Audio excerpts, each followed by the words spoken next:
अस्सलामु अलैकुम रहमतुल्लाह।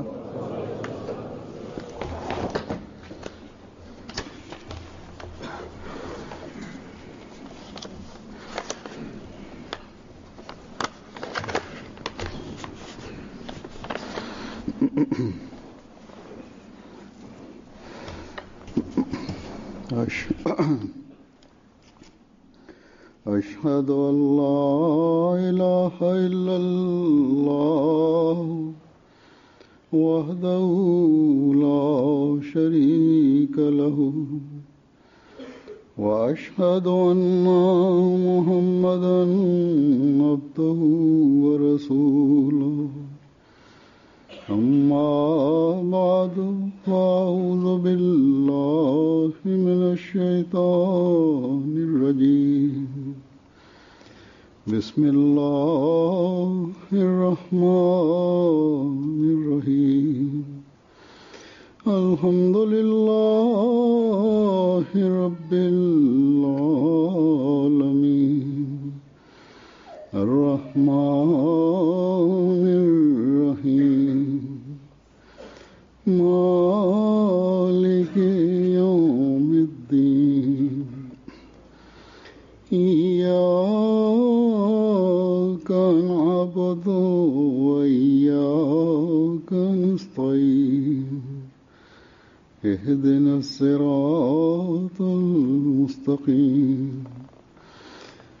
صراط الذين أنعمت عليهم غير المغضوب عليهم ولا الضالين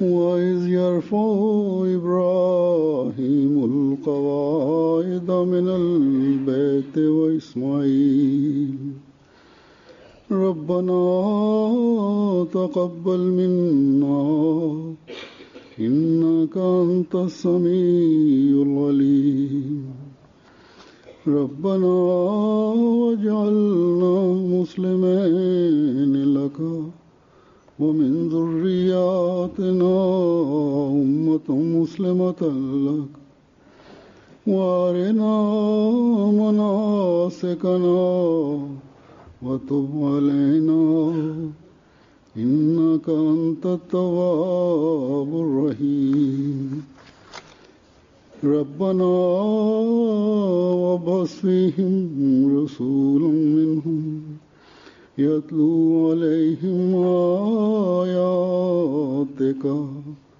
ويعلمهم الكتاب والحكمة ويزكيهم إنك أنت العزيز الحكيم. Usur kaže, prevod ovih ajeta ovako glasi: kad je Hazreti Ibrahim podizao temelje te posebne kuće, Božje kuće i Ismail, oni su molili Allaha: o Allahu, naš gospodaru, primi ovo od nas, ti si zaista onaj koji sve čuje i ti sve znaš. I također su ovako učili dovu: o naš gospodaru, učini nas obojicu tebi pokornim i također od naših potomaka učini pokorni ummet i pokaži nam načine obožavanja i žrtvovanja i okreni nam, obrati nam se sa primanjem naših pokajanja. Ti si onaj koji primaš molitve, primaš dove i ti si samilosni i milostivi. I također su ovako učili dovu: o Allahu, uzdigni između njih poslanika koji će im ukazivati tvoje ajete i da poučiti ih znanju knjige, poučiti ih knjige i pokazati im znake i očistiti ih. Zaista ti si onaj koji, ti si moćan i mudri. Husur kaže u ovim ajetima, spomenuta je taj uzvišeni primjer i uzvišena dova koji ističu skromnost, pokornost i poslušnost i također da uz dovu Allahu bude pridružena i dova za potomstvo i također za uputu cijelog čovječanstva i da ljudi postanu pokorni Allahu dželešanohu i da ovdje su bili utemeljeni visoki standardi. U drugom ajetu Allah je spomenuo te u veliku žrtvu koju Hazret Ibrahim a.s. i Hazret Ismail a.s. koju su oni učinili i dali. To jest da kažemo da svaki kamen koji je bio postavljen u gradnji Hana Kabe, pokazivalo je na ovu stvar da poslije završavanja ove kuće, poslije izgradnje ove kuće, da otac i sin i također potomstvo koje će biti rođeno od njih, da paze na tu kuću i da je učine, da bude puna. I ovo je bila namjera njegovog sina, Ibrahima a.s. sina, da na ovoj goloj zemlji, da ova kuća bude naseljena, da bude puna. Ovo dvoje pobožnih ljudi, oni su bili određeni od Allaha dželešanu, oni su imali potpuno vjerovanje u ovo Allahovo obećanje da jednog dana će ova kuća biti centralna tačka za cijelo čovječanstvo. Međutim, oni nisu znali kad će se ovo sve dogoditi. U to vrijeme samo žrtva je bila svjedok.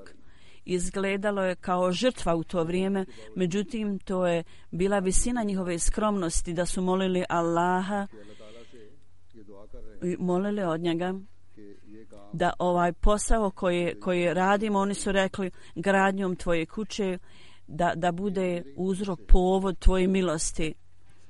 I molili su Allaha da primi tu njihovu žrtvu.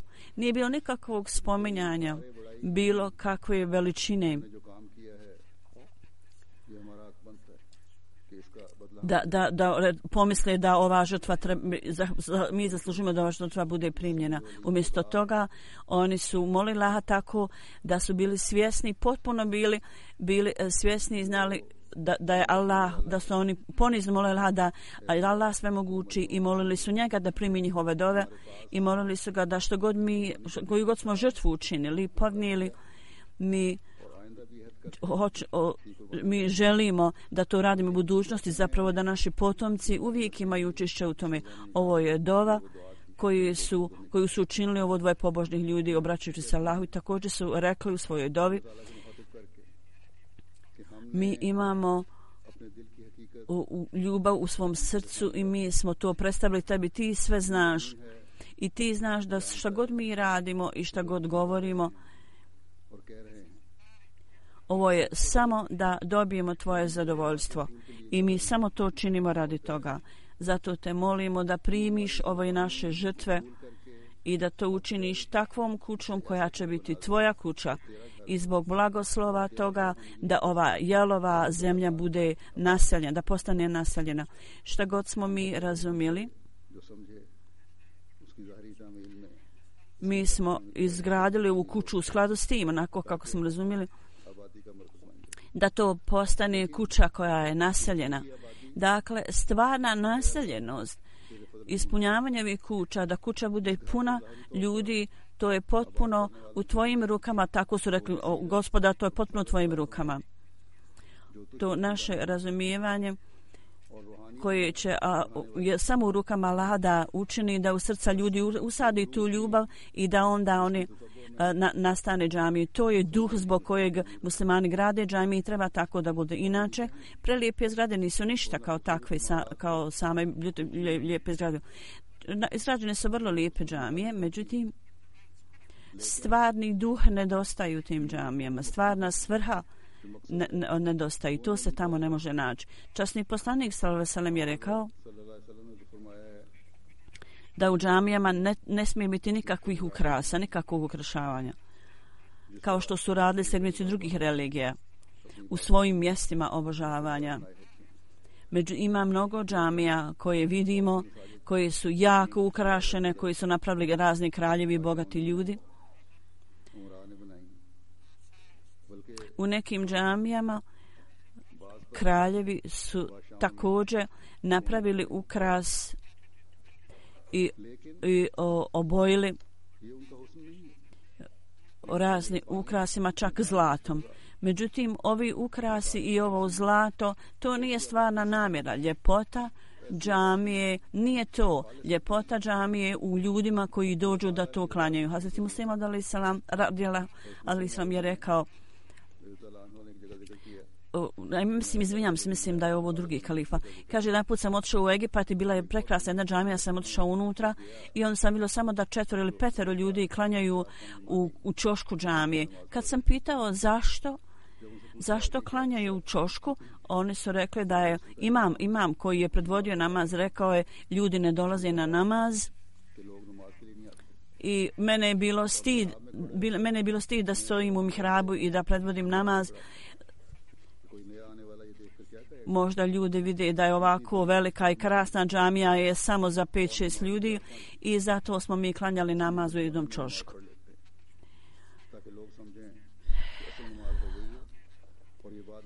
Da ljudi vide da klanjaju namaz, ali je bila stid pa su samo u ćošku klanjali. Ima drugi džamije u koje mnogo ljudi idu, međutim njihova srca su potpuno lišena tog duha koji mora biti uvjet onoga koji ide u džamiju. Ovo svjetsko pokazivanje prevladava u džamijama i srca njihova ne vode računa o Allahu. Zato uvijek treba da zapamtimo kad mi gradimo džamiju i kad god budemo gradili džamije, to mora biti samo radi pokornosti Allahu dželešanuhu i s ciljem da dobijemo njegovo zadovoljstvo, zaradimo njegovo zadovoljstvo, zato treba da gradimo džamiju.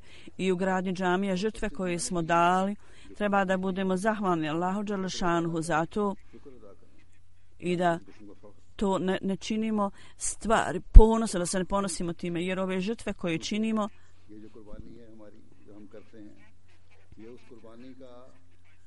jer to nije ni 100.000 put žrtve koje je ponudio i dao Hazret Ibrahim a.s. Mi samo nudimo imetak i to je u skladu sa našim prihodom, znači ograničen. U ovo vrijeme nema sumnje da je to velika žrtva, to je financijska žrtva koja je učinjena za ovakvu plemenitu svrhu i mi mijenjamo svoje prioritete i dajemo ove financijske žrtvujemo se u tom smislu, da gradimo džamije. To je zaista pohvalan posao i časni poslanik sallallahu alejhi ve sellem je skrenuo našu pažnju u jako mnogo prilika. Ovi ljudi će sigurno biti nagrađeni od Allaha dželešanuhu. Allahovom milošću džemat posvećuje posebnu pažnju gradnji džamija u zapadnim zemljama. Izgrađene su mnoge džamije i mnogi ljudi su promijenili svoj prioritet do te mjere da ne od viška para, nego se stavi često u teškoće, a žele da učine žrtvu za gradnju džamije. Međutim, ipak, pored svega toga, treba da dobro zapamtimo da nikada nemamo nikakav element ponosa u sebi. U ovoj džamiji 1,2 miliona funti je potrošeno za gradnju ove džamije u Manchesteru i džemat ovdje dali su obećanja za doprinos i do sada su mnogi otplatili. 75% od tog obećanih iznosa je plaćen. Neki ljudi su dali ogromne žrtve. Ja sam vidio da ima ljudi koji su 85.000 ili 100.000 funti dali. Jedna osoba je dala toliki iznos. Ima nekih ljudi, oni koji su dali 15 ili 30.000 funti. I 11 ljudi su dali oko 300.000 funti. Ovo je ogromna žrtva. Gledajući na sadašnju situaciju, ovo su dali članovi džemata, ove žrtve. Svaka žrtva treba skrenuti našu pažnju na poniznost i skromnost, na umjerenost. Jer uprkos svega ovoga, svih ovih stvari, primjer koji Allah dželešanuhu pred nama predstavio je da naše žrtve su vrlo ponizne, vrlo beznačajne, vrlo male. Drugo, korist od ovih žrtava će biti samo kad zapravo ove kuće budu zaista napunjene i često posjećivane od klanjača. Ta građevina na Jelovoj zemlji, tamo nije bilo ljudi u Meki. I u ovim zapadnim zemljama, u tom duhovnom pogledu, duhovnom smislu, ove oblasti su kao isto napuštena pusta zemlja i mi treba da je naselimo. Radi ove svrhe mi gradimo džamiju u Evropi. Ovo je ogroman posao i veliki posao, veličanstven posao koji moramo uvijek imati na umu. Samo da posjetimo u vrijeme džume u džamiju, to nije svrha. Zapravo treba da dolazimo na namaz. Danas kad otvaramo ovu džamiju u Manchesteru treba da molimo Allaha. Prevod ove dove da Allah primi naše žrtve. To će biti primljeno samo kad obećamo Allahu i molimo Allaha da On primi naše žrtve. I isto tako da nas osposobi da pravimo uvijek duhovni napredak. I također da nas osposobi da uvijek budemo prisutni, da nastanjujemo ove džamije. Jer ova žrtva je učinjena samo radi obožavanja Allahu i tako molite Allaha, ja Rabbi, ova žrtva je samo radi tebe i da ljudi iz ovih oblasti da dođu i da ovdje živi oni koji čini napredak u duhovnosti, koji napreduju u duhovnosti. Jer s ciljem da napunimo džamije. Džamija je izrađena zbog toga da ih napunimo. Primanjem naših žrtava da nas Allah osposobi da se uzdignemo tako visoke duhovne položaje da steknemo Allahovu blizinu.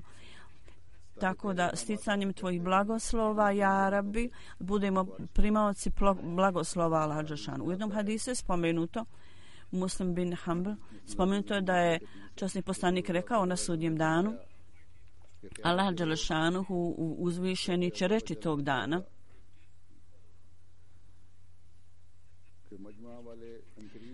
oni ljudi koji zaista imaju čast, oni će vrlo uskoro saznati. Neki ljudi su pitali ko su ti ljudi. On je rekao to su oni ljudi koji održavaju skupove radi obožavanja Allaha u džamiji.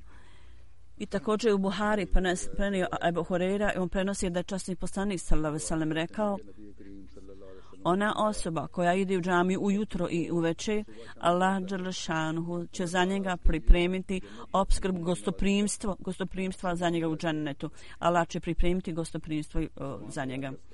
Tako naše džamije, plemenitost i visoki položaj, ovi džami trebaju biti takvi koji utemeljuju i osnivaju i gradi tako visoki stepen duhovnosti. Oni ljudi koji budu dolazili ovdje, da oni budu ljudi koji su vjernici Allaha dželešanuhu, koji stiču Božju blizinu i upućuju Allahu dove, i oni koji će uzeti učešća u gostoprimstvu Allahovom u džennetu. Kako su sretni onda ovi ljudi koji s ovom namjerom grade džamiju sa ovom namjerom i dolaze u džamiju sa ovakvom namjerom, sa ovom svrhom.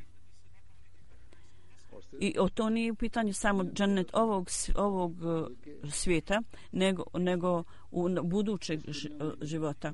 Oni također dobivaju džennet.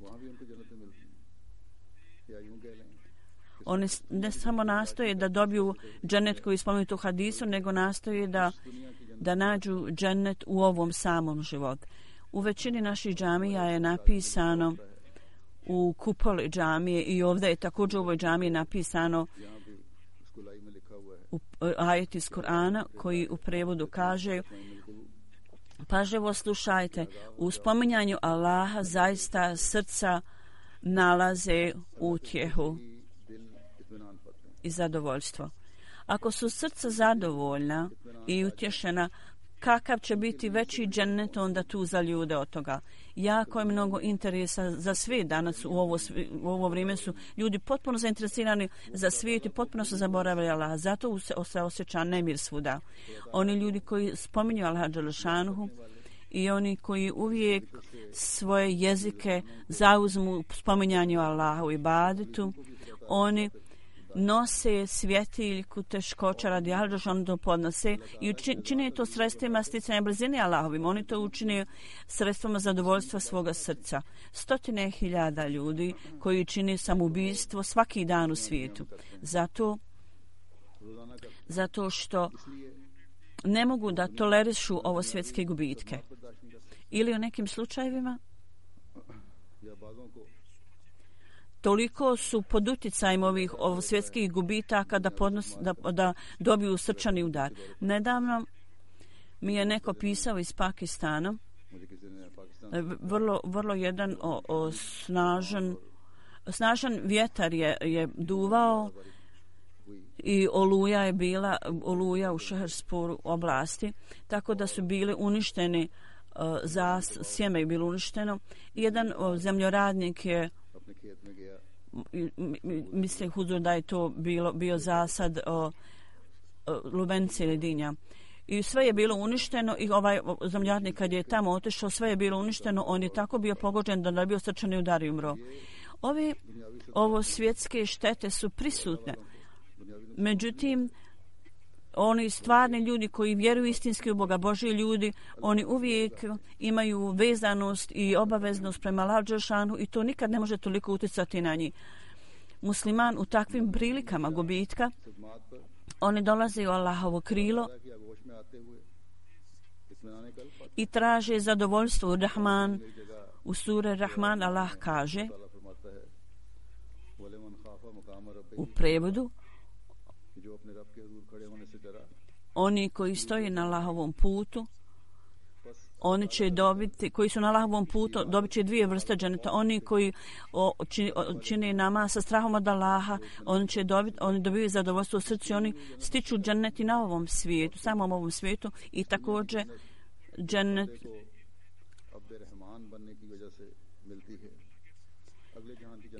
stiču dženet na ovom svijetu koji Allahovi robovi stiču, a također stiču dženeti na drugom svijetu.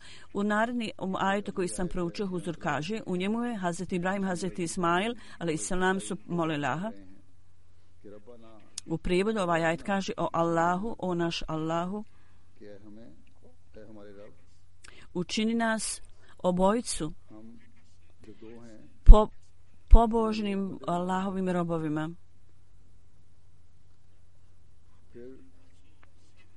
I također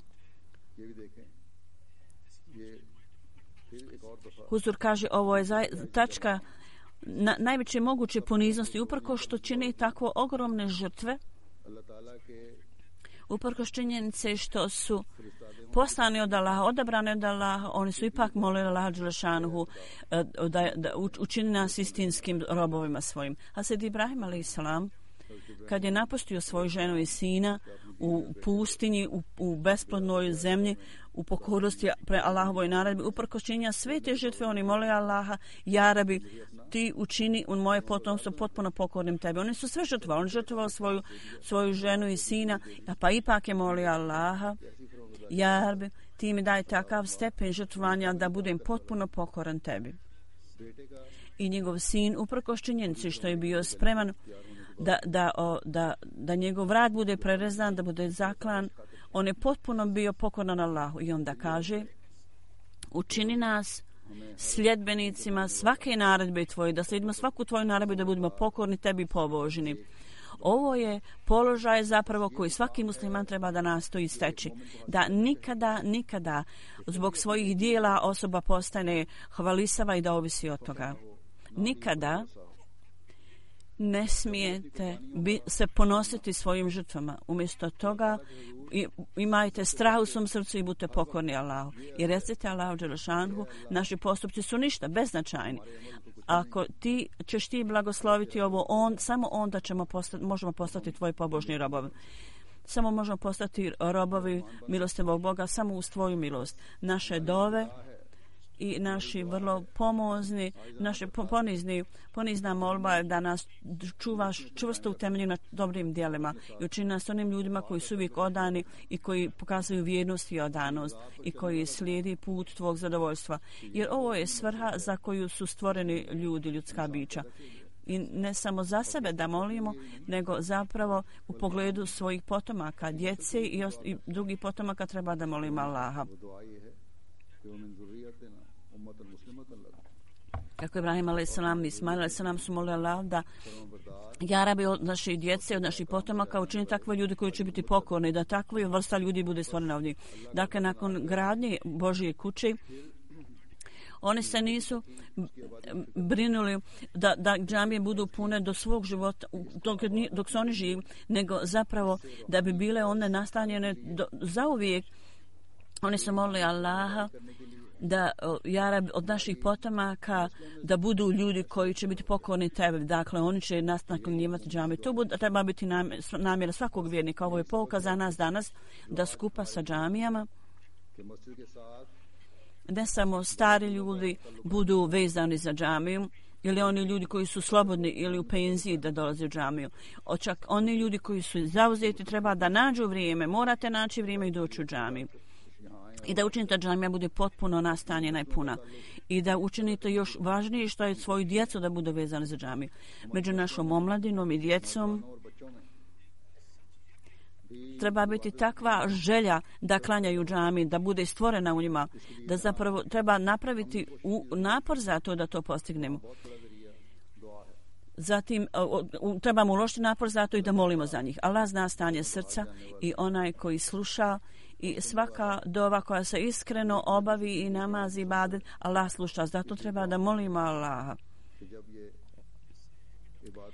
Kad ovu naviku ibadeta i klanjanja bude stvorena takva navika i želja, kad bude stvorena u srcima ljudi, onda treba nastaviti, to se treba nastaviti sa generacije na generaciju.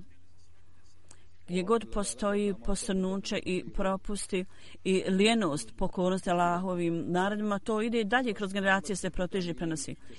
Dakle, sa gradnjom svake džamije, dok postoji potreba da popravimo svoje vlastite živote, treba također da posvetimo pažnju obuci svoje djece i njihovom prikladnom obrazovanju i obuci. Hazret Ibrahim a.s. i Hazret Ismail a.s. dova koju su oni učili podsjeća nas na našu vlastitu obuku i na naš ibadet. Isto tako da učinimo stanje svoje djece, napravimo boljim religijski govoreći.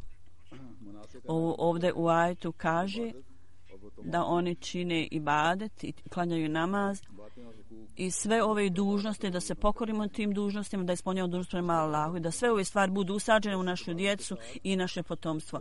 I također da ispunimo sve dužnosti prema Allahu. I poslije toga u svom vlastitom zamišljanju niko ne smije zamišljati da je to nešto jako veliko. Dova je betub alejna, primi naše pokajanje i obrati pažnju na nas i primi naše pokajanje na takav način da ako počinimo grešku koja je mali prirode, molimo te da oprostiš. Zaista si ti onaj koji primaš dove i uvijek si milostiv samnostan prema ljudima. Kad ljudi budu ovako učinili dovu za sebe, onda svrha osnivanja džamija će biti ispunjena. I s ciljem da dobijemo zadovoljstvo Allaha dželle šanuhu, on će voditi više računa prema tome da ispunjavaju dužnosti prema Allahu dželle šanuhu, da poprave svoje živote i da usmjere svoju djecu na ovaj put. I ovi izvanredna dostignuća i blagoslovi će biti postignuti od ljudi, postići će ih ljudi koji su Hazret Ibrahim i Ismail a.s. molili da Allah stvori i koji su stvorili kao rezultate dove, da Allah stvori takve ljude da budu uvijek nam u svijetu. Ovo su bile blagoslovi koji su prekrili cijeli svijet. Oni su donijeli do takve revolucije duhovne da su mrtvi ljudi vraćeni u život. I nove fontane duhovnosti su započele, novi izvori vrela duhovnosti. I takvi standardi obožavanja i ibadeta su temeljeni za koji niko prije nije nije čuo. Taj veličanstveni poslanik je bio poslan u kojem je ostvaren vrhunac, klimaks obožavanja i odanost je njegov klimaks ispunjavanja u dužnosti prema Allahu je dostigao također svoju najvišu tačku, kulminaciju. Sve ove stvari su postigle najviši položaj, najviši stepen gdje Allah dželešanuhu je najomiljenijim poslanikom Muhammedu alejhi selam je rekao da najavi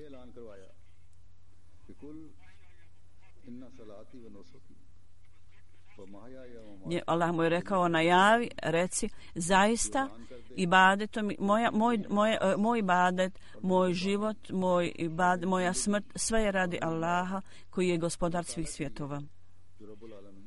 Zato ovdje u očima Allaha dželešanuhu ibadet, žrtve i svaki postupak postignuti su ovi standardi i ostvareni za koje ljudi nikada prije nisu čuli. Ovo je bio vrhunac, klimaks obožavanja ibadeta koji je podaren časnom poslaniku sallallahu alejhi ve sellem. Da Allah dželešanuhu je dao ovaj najavu za cijeli svijet. Allah dželešanuhu je rekao sada možete postići ovaj vrhunac samo sljeđenjem časnog poslanika sallallahu alejhi ve sellem. On je jedinstveni primjer koji je utemeljio najviše standarde ibadeta i žrtvovanja. I ovi ljudi koji su se okoristili iz njegove duhovne moći direktno, za njih je sve više i više puteva bilo otvoreno da steknu Allahovo zadovoljstvo i blagoslove. Bili su otvoreni ovi putevi postupajući prema načinu i putu časnog poslanika. Cijelu noć oni su činili ibadet. I u toku dana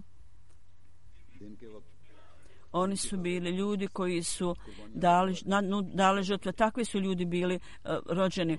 Bili su duhovno mrtvi prije toga. Oni su stekli onda odlike ljudi visokog reda. To je bio ovaj plemeniti poslanik koji je do sudnjeg dana za sve ljude, za sva vremena bio poslan i određen poslanik. Ovaj blagoslov se nastavlja danas, ovaj plemeniti primjer tako sija, tako je vidljiv čak i danas. I to plemenito učenje koje je časni poslanik sallallahu alejhi ve sellem, koji njemu bilo objavljeno, koji je on donio, je tako prelijepo vidljivo danas. Ovaj veličanstveni Božji poslanik u ovo doba i ovo vrijeme, Allah dželešanu ga je blagoslovio istinskim robovima i s tim njegovim robom i slugom koji je rođen u ovo doba i njegov posao je da učenje Kur'ana i čišćenja ljudi i da da mudrost na Allahovim nadima. Sve ove stvari su ponovo započete kroz njega, kroz ovog roba, kroz istinskog roba i slugu časnog poslanika, kroz običnog Mesaja. I tako da ljudi kroz svoje postupke, kroz svoja djeca, kroz svoja djela, izvinjavam se, oni su kroz njegov primjer, njegov učenje ponovo oblikovali i slijedili učenje na takav način da su protivnici Ahmedijata bili primorani reći ako hoćete da vidite istinski primjer islamskog učenja, možete vidjeti samo među ovim ljudima, među Ahmedi muslimanima. Ovo je standard koji naši stariji su postavili i oni su ušutkali naše protivnike. Oni su bili primorani da ovako proglase, da ovako priznaju. Praktična slika istinskog islama se može vidjeti među članovima Ahmedija džemata. Danas ovo je isto. Glavni cilj danas je to za nas koji uvijek treba da imamo pred sobom. I čuvajući to pred sobom, mi moramo ušutkati ljude kroz svoje postupke, kroz svoja djela. Mi moramo skrenuti pažnju ljudi na prelijepo učenje islama. Kroz naš ibadet, kroz svoje dove. Mi moramo pasti na seđdu i da upijemo Allahove blagoslove. Skupa sa sobom skupa sa obukom sebe trebamo obučiti svoju djecu i da naučiti i da ispuni svoje dužnosti i da budu vezani za džamiju. Samo onda možemo ispuniti dužnost prema gradnji džamije. Samo onda možemo reći Rabbena taqabbal minna innaka samiul alim. Možemo zaista dobiti korist iz ove dove. Samo onda možemo ispuniti kako treba svoj zavjet bajata i mama ovog doba. Samo onda Allahov miljenik časni poslanik sallallahu alejhi ve sellem možemo njemu pokazati totalnu poslušnost. Samo na taj način i možemo dobiti Allahovo zadovoljstvo kroz njegovu ljubav i pokornost njemu i možemo dobiti zadovoljstvo Allahovo za ovaj život i za budući život. Danas sa gradnjom ove džamije ljudi koji su slabi trebaju postaviti svoje puteve, učvrstiti svoje puteve. Ovo su putevi ispunjavanja svojih obećanja. Ovo su putevi da učinite istinitom svoju tvrdnju ljubavi prema Allahu dželešanu i časnom poslaniku i tako ćete dobiti Allahu blagoslov i njegovu ljubav. I ovi ljudi koji redovno dolaze u džamiju, oni također trebaju nastojati da postignu još više položaje u tome i treba nastojati da postigne još više standarde obožavanja i ispunjavanja od dužnosti prema Allahu. Sada ova džamija treba da bude sredstvo informacija, obavještenja za džemat. Uglavnom u holu za muškarce za 760 ljudi ima mjesta za klanjače. U svakom namazu treba da nastoji da to ispunite koliko god je moguće, meni je rečeno. Za žene ima mjesto za 560 žena da klanjaju. I ima mjesta još za 650 ljudi. Dakle, sve skupa oko 2000 klanjača može da se smjesti u ovu džamiju. Dakle, oni mogu klanjati, međutim, treba da nastojite da umjesto ovoga mogu nego klanjaju ovdje, da tako preokrenete ovu frazu da oni klanjaju. Samo onda ćete ispuniti svoju dužnost prema namazu. Da Allah dželešanu osposobi vas za to. Allahovom milošću, uključujući džemat Velike Britanije u Europi, je posvećena velika pažnja o gradnji džamija. Međutim, ova gradnja džamija, ljepota gradnja džamija su zapravo klanjači. Ljepota džamije sa ljepotom klanjača. Ja sam analizirao ovo da 2003. godine, kad je otvorena džamija Batul Futuh u Londonu, bio je Mesdžid Fazl u Londonu jedino. Poslije toga je 14 novih džamija. Allah dželešanu osposobio džemat da izradi 14 džamija poslije toga. I u toku zadnjih 6-7 godina u Europi bilo je samo 13 džamija. Sada otprilike oko 57 džamija. Kažem otprilike zato što ih je nekoliko vrlo blizu završetka. 44 je džamije više u Europi za više 7 godina. Većina ovih džamija su u Njemačkom. Međutim, opet ističem, ljepota ovih džamija nije u gradnji. Ovo treba dobro da zapamtite. Ljepota džamija je u ljudima koji dolaze da klanjaju njima. Zbog toga ja kažem svim Ahmedi muslimanima u europskim zemljama, naš cilj nije samo da gradimo džamije. Obećanje toga je spomenut, časni poslanik je spomenuo i rekao doći će vrijeme kad će se ljudi ponositi gradnjom džamije. Međutim, ponos je u ljudima koji su vezani i imaju ljubav prema časnom poslaniku. Naš cilj će biti ispunjen u vrijeme kad mi nastanimo svaku džamiju do njenog punog kapaciteta i da postane nedovoljna za klanjače, da nas Allah osposobi i omogući za to.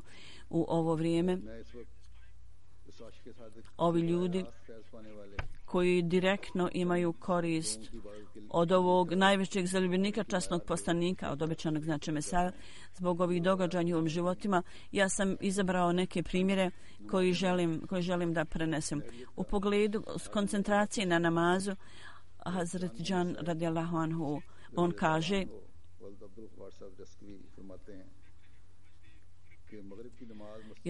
kad bi Magrib namaz, Akšam namaz, kad su klanjali na krovu džamije, zapadna otvorena oblast džamije, u toj oblasti Mirza Nizamuddin sahib i drugi, oni su upotrebljavali huku, ja mislim da je to za pušenje. I jako su se suprotstavljali obećanom Mesiju alejhi selam i nisu bili zainteresirani u stvarima religije, za religiju. I ovi ljudi su održavali svoje neke skupove, pušali su i neki ljudi su sjedili oko njih i održavali svoj skup, neki sastanak. Svi ovi ljudi koji su tamo sjedili, kad bi mi započeli da klanjamo namaz na kraju džamije i kad je proučen ezan, oni bi započeli muziku, palili su muziku i pjesme. Međutim, svi mi smo bili potpuno skoncentrisani na namaz, nisam poslušali apsolutno nikako pažnju na njih i na njihove pjesme. Oni nas nisu mogli zaustaviti od klanjanja namaza. Hazret Hakam Ali Sahib radijallahu anhu, promjene on spominje koje je on napravio poslije davanja zavjeta bajata. Kaže, poslije bajata Allah me učinio tako blagim da nije bilo nijednog mjeseca da ja nisam išao u Kadijan. Tako da je moj život bio baš kao da je bio posvećen obećanom Mesiju alejhi selam. Ja sam osnovao malu džamiju blizu moje kuće i u vrijeme tahadžud namaza sam tamo odlazio i tamo sam klanjao iša, jaciju namaz. I oko 20 sati ja sam trošio u toj džamiji i postio sam, međutim i vrlo malo hrane sam uzimao. Toliko sam vremena trošio u ibadetu i bio sam jako zadovoljan. Stanje je bilo da kad god sam klanjao, ja sam odmah dobivao kroz neku viziju, dobio sam informaciju o tome, Allah me obavještavao. Također sa Alhamdulillah, časnim poslanikom i Kur'anom, moja ljubav se jako povećala prema Allahu i časnom poslaniku i Kur'anu. I moja vjerovanje u obećanom Mesiju je tako snažna da nije mogla biti uzdrmuta ničim. Mnogi ljudi su bili, tražili su azil, sjedili su besposljedno. Umjesto da sjede i da ogovaraju, ovo je standard ibadeta koji mi treba da sjedimo, Huzur kaže. A zatim Mijadan, činim se, kaže u džamiji Mubarek, u ranim danima bilo je samo tri dijela. U svakom dijelu su bila po 2 reda klanjača, jedan za drugim. U jednom redu je moglo stajati 6 ljudi i izvan džamije je bila i otvorena oblast vani, gdje je stanovala Hazret Umelmin, činim se žena, i Gulam sahib, i Sanuri sahib. Oni su sjedili s hranom i Malik sahib mi je dao hranu u malom tanjiru i dao mi malo hljeba. Ja sam uzeo samo 2-3 zalogaja, da Hazret Karim sahib je proučio tekbir i počeo namaz. Ja sam ostavio hranu i otišao u džamiju i počeo namaz klanjati. Neko ko je radio u kuhinji rekao je, jedi, možeš klanjati kasnije, inače ćeš umrijeti u brzini, u žurbe, da klanjaš namaz. I rekao je, inače ćeš tek drugi dan dobiti hranu u 7 dana. Međutim, ja sam rekao, ne, ja nisam došao ovdje da imam hranu, nego sam došao ovdje da klanjam namaz. I ja sam otišao i pridružio se klanjao namaz. Hazret Hakim radijallahu anhu kaže u pogledu svog oca, on ima ogromnu ljubav za Mesiju alejhi selam u svom srcu. I bio je tako pažljiv i tačan da kad god bi neko rekao, govorio nam nešto obećanom Mesiji, on bi govorio: ja nemam povjerenja u svoje sjećanje, tako da ne želim da pripišem nešto što nije bilo tačno. On je radio u odjeljenju Kanan, čini mi se, i putovao je u to vrijeme u 2 mjeseca kad je bilo jako toplo. Ja sam morajući okolo u raznim oblastima i bio sam, jako bi se umorio. Međutim, ustajao je na tahadžud namaz i govorio je i isticao nam iste stvari svojoj djeci koji su bili odrasli, da isto i oni slijede. On je postio u toku ovih vrelih dana, dugačkih dana općenito. On je glasno učio Kur'an i također tražio djece da mu se pridruže. On je znao napamet časni Kur'an i jako puno, njegov sin kaže, isticao je na učenju namaza, na učenju Kur'ana, namazu i na post. Poučio nas se časnom Kur'an. Kad nije mogao naći vremena zbog dugog posla, on je nas učio u toku noći. Ovo je bio primjer za djecu i za roditelje, da treba da pamte ovaj primjer, da paze tako svoju djecu i na odgoj svoje djece. Također treba da pazite na njihov namaz. Ako roditelji budu klanjali namaz, onda će i djeca imati taj primjer i sljedećega. Ovim zemljama ljudi se udaljavaju od religije i djeca su pod tim utjecajem. Zbog toga u ovim zemljama još više pažnje i napora mora biti uloženo. Ne samo da mi treba da klanjamo i da pokažemo dobar standard, također treba da pazimo na svoju djecu i da posvetimo više pažnje tome.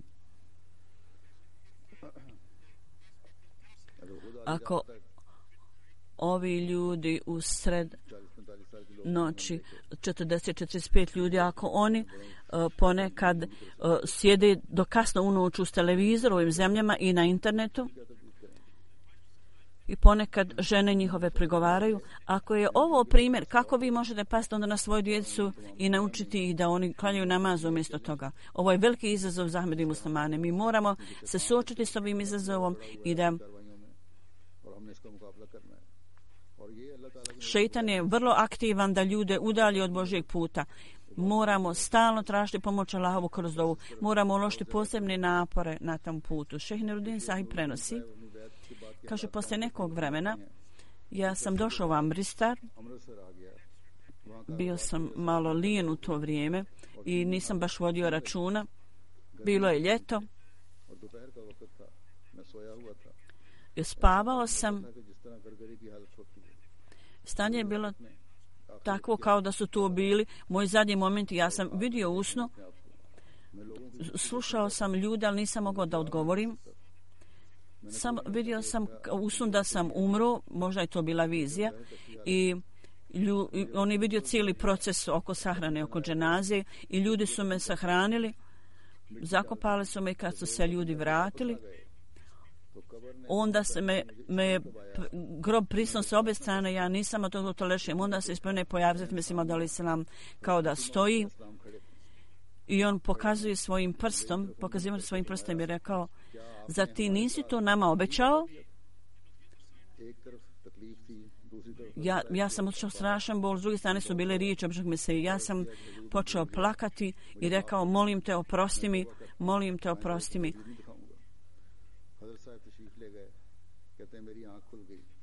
Ja neću ovako ponovo se ponašati. Ja sam bio zabrinut. Ja ne mogu vam to opisati, taj san i viziju, kako sam se osjećao. Ja sam plakao, bio sam samo u suzama. Onda sam počeo moliti Allahu. Okrenuo sam se na kiblu i za dugo vremena. I to je tako ostavilo dojam na mene. Ja sam uvijek plakao poslije toga na namazu. Ovo je način kako Allah dželešanuhu pokazuje milost onima kojima želi da pokazuje. On ovako pokazuje ovo je jedan način. Ovo je također način da Allah koji voli ljude ne dopušta da oni odu u krivu stranu. I ovdje je također za žene jedan primjer. Ponekad one daju razne izgovore da u vrijeme klanjanja namaza ne mogu klanjati namaz na vrijeme i ponekad daju izgovore razne. Ima neke žene, ja sam vidio da su još redovniji u namazu od muškaraca. Kako sahiba prenosi, Jedan put je nekoliko žena bilo tu, mi smo došli da vidimo, zatim mislimo da li selama. Ovo je majka Kamardini Sahaba, ona prenosi i kaže: svaki dan mi smo klanjali skupa akšam i jaciju namaz, što treba da radimo kao zbog posla. I pitale su žene, reci, obećano mi si, pitaj što treba da radimo. I ja sam rekla, žene zbog djeci, oni kasne sa akšam namazom. Obećano mi se je rekao, ja ne mogu vidjeti da ako učini se prikladan napor, da onda bude ikakvo zakašnjenja. Može se namaz klanjati na vrijeme ako uložite napor. Ali ako je stvarno situacija takva, onda možete sastaviti Magrib i Iša, odnosno Akšam i Jaciju namaz zajedno. I ako ih sastavite zajedno, onda je bolje da oba dva namaza klanjate u vrijeme Magrib namaza, Akšam namaza. Poslije ovog navoda Kakr sahiba, mi smo napravili ovaj aranžman. Ova gospođa kaže da prije akšam namaza smo pripremili bi hranu i dali djeci i poslije toga mi smo klanjali, bile sam onda da klanjamo akšam namaz. Ovo bio njihov primjer, one nisu onda spajale namaze, nego su zapravo posvetile više pažnje, šta god su mogle da urade, da Magrib namaz, akšam klanjaju na vrijeme i onda jaciju, kad bude jacija, vrijeme jacije. Majke također treba da posveti pažnju kad paze na svoju djecu i da postavi dobar primjer. Hazreti Mesih Maud alejhi selam kaže, Islam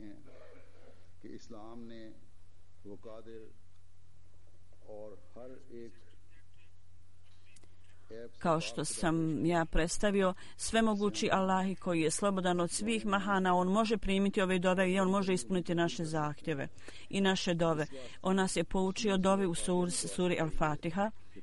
Vi molite mene, Allah kaže, hidine siratal mustakim siratal lazine enamte alejhim. O Allahu, pokaži nam ispravan put koji je put oni koji su bili primaoci tvojih velikih blagoslova. I ovom dovi smo poučeni iz ovog razloga da ne budete sigurni zadovoljni samo s tim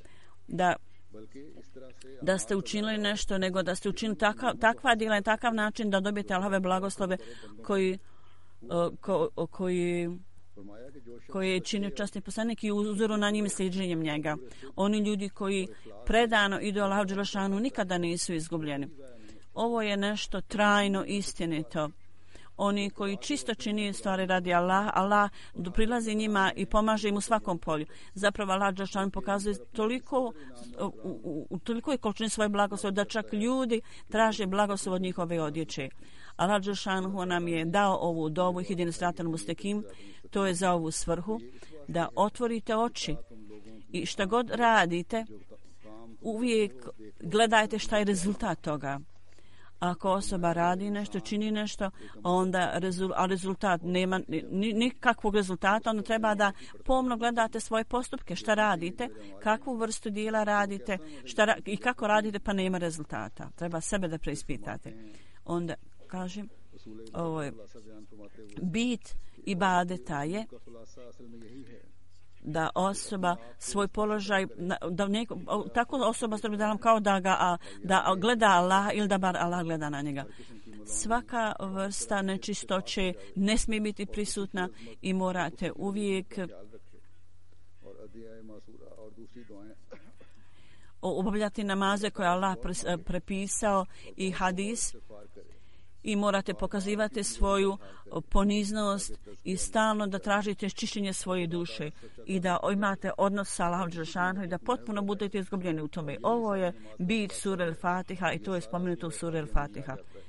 Iake nabdove, iake nestein, ovdje je spomenuto o poniznosti i blagosti, da osoba uvijek traži pomoć Allahovu i da uvijek tražite Allahovu pomoć. I onda molitva i znači molba da slijedimo put poslanika. Ovdje je molba Allahu da nas uputi na put koji su slijedili poslanici i pobožni ljudi. Kad steknemo to da slijedimo njihove pute, onda možemo tražiti da Allah primi naše dove i moliti Allah zaštiti nas od puta onih ljudi koji su odbili tvoje poslanike i koji su na koji se spusti Allahova srdžba. da nas Allah sačuva toga. I ovi ljudi koji su napustili svrhu svog života, stvaranja svoga i napustili su pravi put. Stvarni srž ibadeta i namaz. Treba da nastojite da se uzdržite svih poroka koji pomračuju vaša djela. Sve ovo svjetske stvari, slava, pokazivanje, imetak, slava, sve. U poređenju sa svim tim, Allahu treba biti data prednost i njega treba najviše voliti. Osim toga, bilo ko želi, ko slijedi neke druge priče koji nigdje nisu spominjene u knjigama Božijim, ti ljudi su na krivom putu. Namaz je ibadet koji se obavlja na razne načine, nekada stojeći, nekada saginjem, nekada da padnemo na tle. I oni ljudi koji ne shvataju veličanstvenost i srž ovog ibadeta i obožavanja Allaha, on bude izgubljen. Neki ljudi idu u džamiju i klanjaju namaz i također ispunjavaju druge Allahove naredbe, međutim Allahova pomoć ne dolazi na njihov put, ne dolazi. Dakle, nema nikakve očite promjene njihovim dijelima i moralu. To pokazuje da njihov namaz i ibadet je ceremonija i pokazivanje, u stvarnosti nema ništa. Jer slijeđenje Allahovog naredbi je kao sijanje sjemena koji dalje rađa plodove. Ako osoba zasije sjeme na polju, ako za par mjeseci nema nekakvog rasta iz tog sjemena, onda treba da vidite i da se pobrinete i da prizna zemljoradnik da je onda sjeme loše. Isto je stanje sa klanjačem. Ako osoba razumije stvari da je Bog samo jedan bez ikakvog partnera i da obavlja namaz i posti i koliko god je moguće da ispunjava Allahove naredbe, međutim nema nikakav posebna pomoć Allahova ne dolazi, onda sjeme koje on sadi je pogrešno. Ovo su namazi, klanjajući ljudi postaju pobožni ljudi.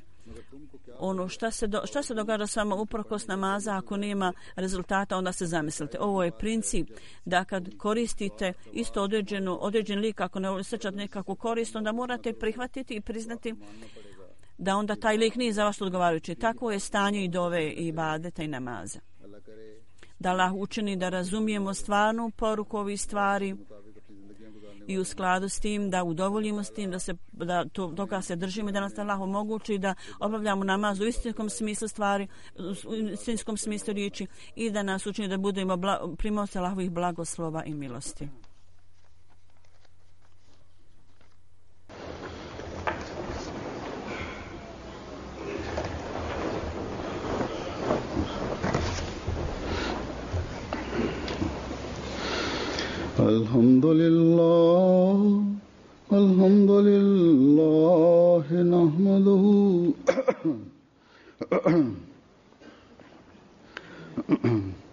Alhamdulillah, nahmaduhu wa nasta'inuhu wa nastaghfiruhu wa nu'minu bihi wa natawakkalu alayhi wa na'udhu billahi min shururi anfusina ومن سيئات أعمالنا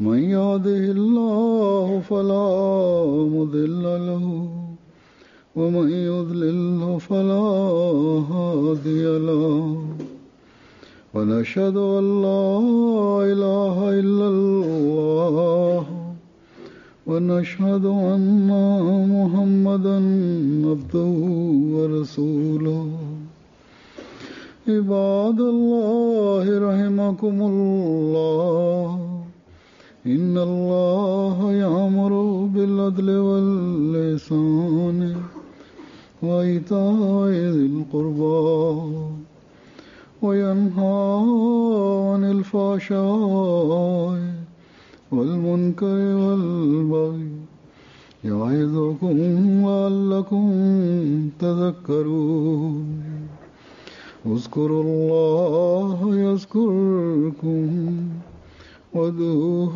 يستجب لكم ولذكر الله أكبر